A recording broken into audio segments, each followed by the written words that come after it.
Ce soir sur Canal+, débute la diffusion de la 4e et dernière saison de la série Braco. Et oui, ultime tour de piste pour cette série créée en 2009 par Olivier Marchal et qui nous plonge donc depuis 4 saisons dans le quotidien très anxiogène d'une brigade de la SDPJ des Hauts-de-Seine.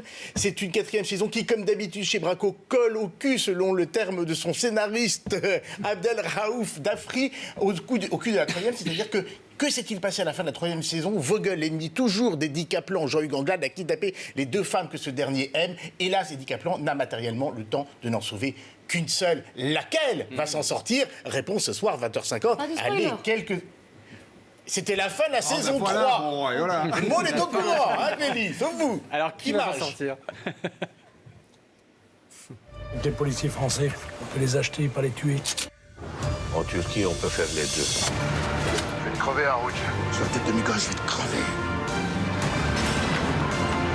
Si tu fonces sur Marseille pour crever à Rouge, tu n'auras pas que les Turcs sur le dos.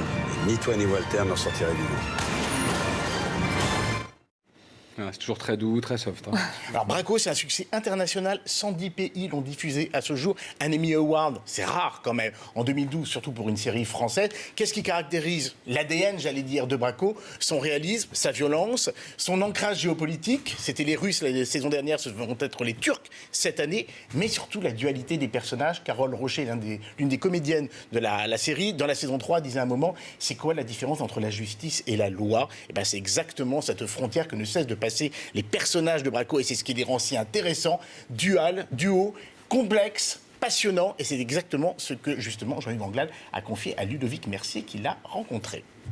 Les personnages ont toujours été en équilibre incertain sur une sorte de ligne jaune, si vous voulez, entre le bien et le mal. C'est à la fois une fiction, mais en même temps, si elle trouve autant d'adhésion de la part aussi de la police et puis aussi même des bad boys, tout ça a quand même fait écho, il y a une réalité à tout ça. Quand on m'a proposé la série, Marshall m'a dit je te propose pas de la télévision, je te propose du cinéma. Maintenant, 7 ans après, je me rends compte à quel point finalement les acteurs de cinéma sont très très heureux et de venir, apporter ce qu'ils font le mieux dans les séries.